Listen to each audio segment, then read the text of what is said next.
Joignez-vous à la discussion.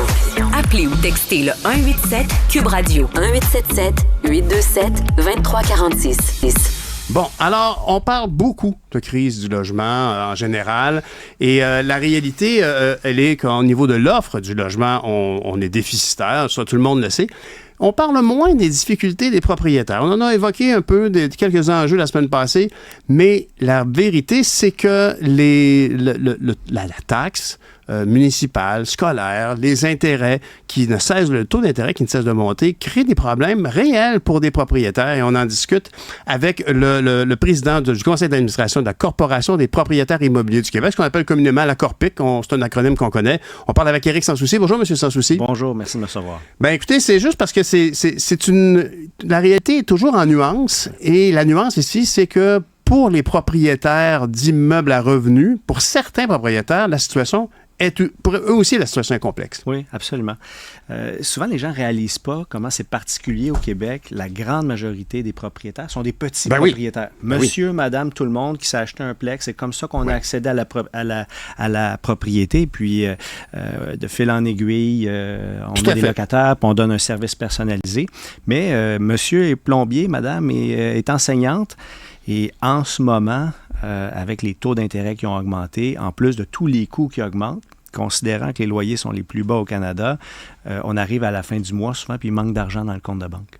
Et ça mène donc à un taux surprenant. Là, il y a une hausse des saisies bancaires, des institutions bancaires, parce que les propriétaires en question on peine à payer les frais. Exact. Puis on est au début, parce qu'on sait qu'en ce moment, s'ils ont de la difficulté, ils vont de toute leur force vouloir protéger leur immeuble. Personne ne veut perdre sa maison, exactement, même si c'est une maison en revenu. Dans le temps, ça pourrait glisser, mais ce qu'on sait aussi, c'est qu'il y en a plusieurs qui n'ont pas vu encore leur renouvellement hypothécaire, donc qui sont encore sur les taux pré-pandémiques à 2 %. Puis là, quand ils vont renouveler, ça va être à 7 %. Donc, ces gens-là vont joindre le groupe qui sont en difficulté. C'est très clair. Ça peut faire une énorme différence. Moi, je pense que j'ai vu des cas là, où ça augmente la mensualité de 600 $. Je veux dire, à un moment donné, surtout quand une personne, oui, si monsieur est plombier, puis on espère qu'évidemment, tous les chauffe-eau ont été remplacés dans l'immeuble parce qu'il est plombier, mais ça veut quand même dire que lui, il est peut-être pas loin de sa retraite. Puis la dame qui est professeure aussi. Puis ultimement, ces hausses d'intérêt-là ne sont pas absorbables. Tu ne peux pas couper sur la crème glacée pour pouvoir payer ces hausses de taux d'intérêt. Ça fait des gens qui sont littéralement expulsés de leur propre propriété. Il y a deux résultantes. La première, c'est on va couper dans quoi? Je suis obligé de payer mes taxes, je suis obligé de payer mon hypothèque.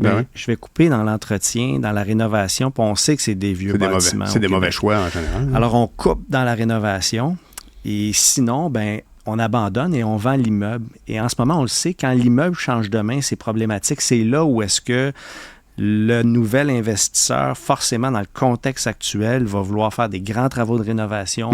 C'est là où on va voir les rénovations. Puisqu'il y a une crise du logement, il y a beaucoup de marchés pour des beaux logements, même s'ils sont chers. Fait que ça va créer... Ce que vous me dites ici, c'est que la vulnérabilité d'un propriétaire occupant ou pas, mais d'un propriétaire... Tu sais, les Anglais ont l'expression « mom and pop ». Donc, vous parliez d'un monsieur, d'une madame ordinaire qui sont propriétaires d'un immeuble à revenus. Ces gens-là sont vulnérabilisés et ça risque d'avoir une incidence qui va augmenter la crise du logement et le coût des loyers. On assiste à une financiarisation de l'immobilier, contrairement à quand c'était mom and pop. Donc, le meilleur ami du locataire depuis des années, c'est mom and pop. Alors, il faudra absolument trouver une francisation là. C'est papa maman. C'est ça, papa et maman. J'ai dit moi-même, mais je m'en veux. C'est eux qui étaient confortables avec des faibles hausses ou même des absences de hausse de loyer depuis des années. Puis ces gens-là sont à bout de souffle. Et si on n'aide pas le petit propriétaire qui est en grande majorité au Québec, le propriétaire. Oui, ça, c'est intéressant. Oui, et c'est complètement différent dès qu'on sort du Québec. Encore? Bon, mais j'aime ça. Quand on parle de la distinction du Québec, c'est du 3/4 pour 1/4. Donc, au Québec, le 3/4 est détenu par du particulier, du petit propriétaire, tandis que dès qu'on sort du Québec, on traverse en Ontario, c'est le contraire. Le 3/4 est détenu par des grands fonds immobiliers, dans des tours, tout ça. Des compagnies à numéros, etc. Donc, si on veut protéger le modèle québécois, il faut faire attention aux petits propriétaires. Sinon, forcément, si on parle de financiarisation, c'est que ça va glisser vers, justement, des investisseurs, des gens qui sont là. Qui sont là pour rentabiliser leur investissement, que ce soit dans une compagnie qui vaut mieux fermer pour vendre l'équipement puis donner le marché à une autre compagnie dont on est propriétaire, ou que ce soit pour rentabiliser rentabiliser simplement son action par rapport à un groupe immobilier. On sait que la Caisse de dépôt aussi fait partie de ces grands groupes qui achètent du logement. Dans une période de doute financier, je pense que le logement demeure un placement sûr. Alors, effectivement, ça peut mener à une corporisation. Je pense que on invente un mot encore. On embarque, c'est bon. Mais ceci dit, est-ce que vous avez des propositions à émettre? Qu'est-ce qu'on peut faire? Parce que, honnêtement, j'entends déjà des gens qui disent, ben là, franchement, il y a assez de problèmes de logement. C'est les locataires qui en payent le prix actuellement. C'est vrai. On a quand même une sécurité quand on a un immeuble, mais à un moment donné, on l'a plus, puis on n'y arrive plus. Qu'est-ce qu'on peut faire pour aider les propriétaires comme ça qui étouffent?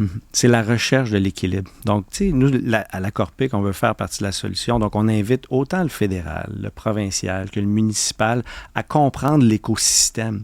C'est facile d'arriver avec une réglementation qui est en réaction pour atteindre un objectif à court terme, puis espérons-le, qui n'est pas juste électoraliste, parce que ça peut être tentant des fois aussi de prendre ce raccourci-là, mais vraiment de comprendre qu'il y a des effets pervers, des effets collatéraux quand on met une réglementation. Et si ces effets-là viennent nuire aux petits propriétaires, là, on frappe le petit propriétaire, on le sait, on frappe le locataire aussi. Mais il faut faire attention ici parce que le soutien à ces propriétaires familiaux, disons, il faut faire attention que ce soit peut-être une assistance financière plus importante que de tolérer des hausses de loyer parce que moi, je regarde les hausses de taxes qu'on reçoit pour un immeuble à Montréal, c'est pas avec une hausse de loyer, même forte, qu'on compense ça. T'as beau augmenter ton loyer, là, mais ça marche pas. On a fait des chiffres. Là. Si on a une hypothèque de 50 % de la valeur marchande là, dans un 6 logements, c'est à peu près 350 $ de plus par mois, par logement, les frais hypothécaires. Seulement ça. C'est ça. Alors, si j'ai une augmentation de 50, 100, c'est même pas le début d'être assez. Et ça met ton locataire, ça l'égorge en plus. Fait que tout le monde est malheureux. Donc, qu'est-ce qu'une option? Faciliter un soutien hypothécaire, un soutien au niveau des emprunts? Ce qui serait génial, c'est que si le gouvernement envoyait un chèque pour la différence entre l'abordabilité et la valeur au marché, mais on sait que ça se passera pas. Hein, on regarde au fédéral, on regarde au provincial. Même si la CAQ est très généreuse. Ils sont plus capables. Non, on a même vu ça quand le budget était déficitaire de 3 fois plus à la fin de la saison de cette parlementaire. Exactement. Donc là, c'est le temps d'être intelligent du point de vue réglementaire. Comment on peut organiser les choses pour qu'on retrouve un équilibre qui ne sera pas idéal pour le propriétaire, qui ne sera pas idéal pour le locataire, mais qui va être la voie de passage pour qu'ensemble, solidairement, on se retrouve du même côté de la table plutôt que de se tirer des roches. Ben oui, absolument. Mais j'aime beaucoup cette information-là que vous nous transmettez sur le fait qu'au Québec, on a un modèle un peu particulier. C'est quand même surprenant. Là, tout à l'heure, on parle avec les gens du guide de l'auto. C'est une particularité du Québec. Il n'y a pas une place en Amérique ou en Occident où se vend à ce point-là un manuel sur les voitures neuves qui sont.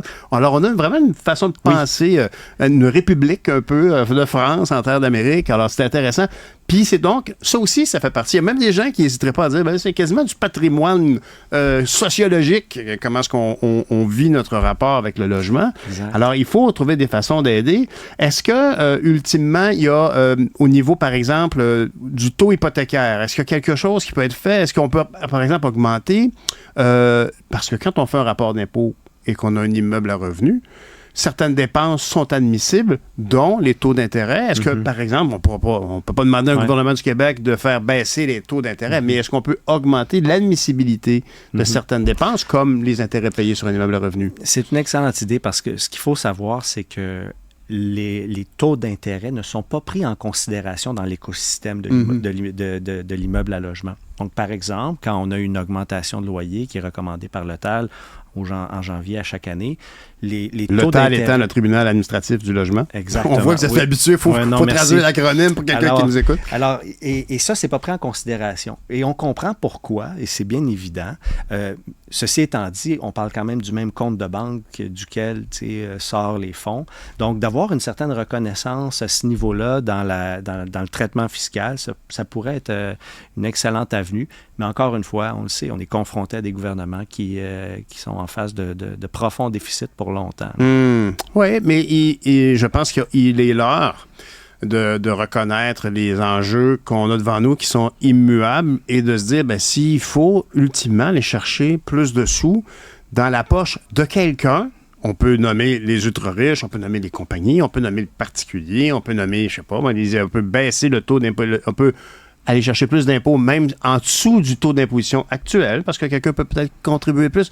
Je ne sais pas. Mm-hmm. Mais ce qui est certain, c'est qu'il va falloir faire face à la musique.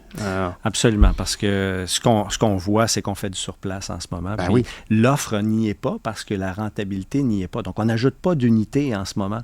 Donc, on l'observe sur le terrain. Les loyers sont en hausse parce qu'on tourne en rond finalement avec tout ça. Vous avez d'ailleurs remarqué comme moi, il y a certains projets de construction locatifs, donc de logements, pas des condos, qui se répandent au Québec. Vous, à la Corpec, est-ce que vous voyez ça d'un bon œil? Je pense qu'il y a une compagnie là, qui a développé 14 projets en région au Québec. C'est quelque chose qu'on n'a pas vu depuis longtemps, donc bâtir beaucoup de logements locatifs. Il y a eu des phases où on en faisait beaucoup plus au Québec. Oui, donc c'est sûr que c'est un ensemble de mesures. Donc, on a besoin absolument de logements sociaux. Il y a des locataires qui sont dans le parc privé, qui ont besoin d'être accompagnés, qui ont besoin d'abordabilité. Donc, on a besoin de logements sociaux. Donc, on va rejoindre les groupes là, qui militent pour ça. On a besoin d'une partie des logements qui sont hors marché pour donner de l'abordabilité. Mais on a également besoin de la très, très grosse partie qui est assumée par le privé. Ben oui. Donc, si on ne laisse pas le privé s'exprimer puis aller chercher une rentabilité pour ajouter massivement de l'offre, le gouvernement ou ce qui est hors marché ne pourra pas atteindre le début de la solution.